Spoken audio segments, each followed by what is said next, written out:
દરેક print media, electronic media, digital મીડિયાના મારા તમામ પત્રકાર ભાઈઓ તથા બહેનો જે આજે અમારા આમંત્રણને માન આપીને હાજર રહ્યા છો, એના માટે હું પબ્લિક લાઇઝનિંગ અને સ્પોક્સ પર્સન તરીકે રાજેશ સવનિયા આપ સૌનું બીએનઆઈ રાજકોટ વતી સ્વાગત કરું છું. બીએનઆઈ શબ્દ ઘણા લોકોએ સાંભળ્યો નહીં હોય. 40 વર્ષ પહેલા આની સ્થાપના જે છે યુએસએમાં થઈ હતી. ભારતની અંદર આવતા આવતા એમને 20 વર્ષ થઈ ગયા. 20 વર્ષ પહેલા ભારતમાં બીએનઆઈ નો પ્રવેશ થયો મુંબઈથી. એના પછી ધીરે ધીરે રાજકોટ આવતા 7 વર્ષ પહેલા જ આવ્યું, એટલે 13 વર્ષ રાજકોટ આવતા લાગ્યું.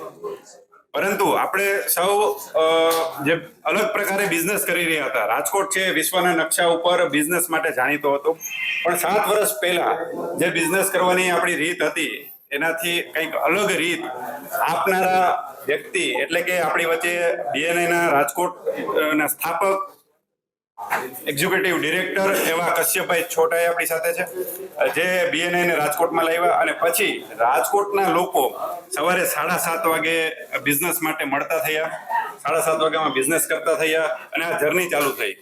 આજે 2018માં સપ્ટેમ્બરમાં ચાલુ થયેલો જે સિલસિલો છે 3000 કરોડથી વધારેનો બિઝનેસ કરી અને રાજકોટની અંદર 7 વર્ષનું સેલિબ્રેશન કરી રહ્યું છે અને પ્રશસ્ત ઇવેન્ટ અમે કરી રહ્યા છીએ.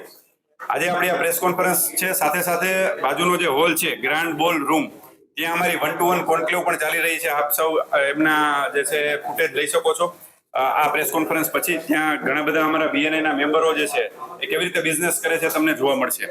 તો વધુ વિગત જે છે એ અમારા એક્ઝિક્યુટિવ ડિરેક્ટર કશ્યપભાઈ છોટાઈ આપશે. એની સાથે સાથે અમારી ટીમમાં મનીષભાઈ છે, કિશનભાઈ ગોવાણી છે, પ્રેમલભાઈ મહેતા છે, હર્ષભાઈ છે, તુષારભાઈ ઉદેશી છે.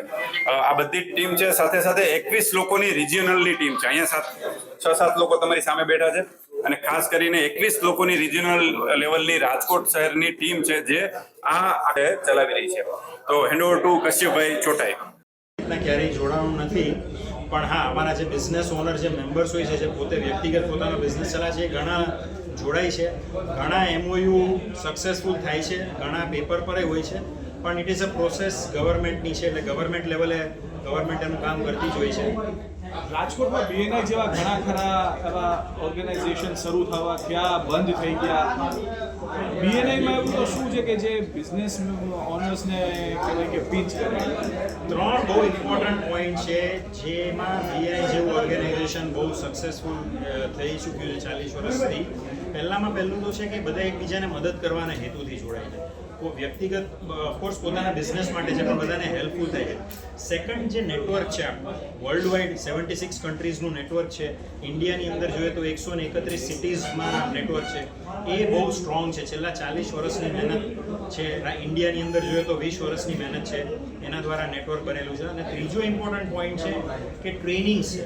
એ બીએનઆઈ પાસે 12 જેટલી અલગ અલગ ટ્રેનિંગ્સ છે જે બિઝનેસ ઓનરને કેવી રીતના વધારે હેલ્પફુલ થાય પોતાનો બિઝનેસ ગ્રો કરવામાં, એ જેને લીધે આ યુનિક થાય છે બીજા ઓર્ગેનાઇઝેશનની. નહીં, એના ઉપર જ હું જાઉં છું. એના ઉપર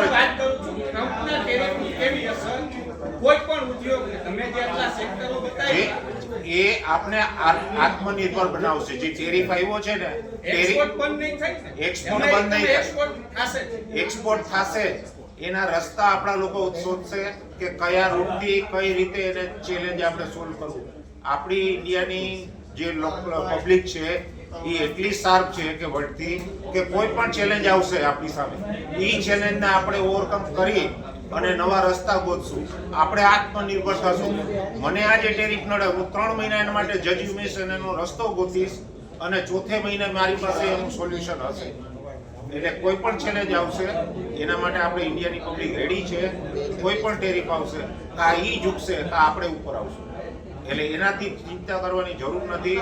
કોઈ પણ ટેરિફ આવે, કોરોના આવી ગયું હતું તો કોરોનાને આપણે સર કરી લીધું હતું, તો ટેરિફને પણ આપણે સર કરી લીધું.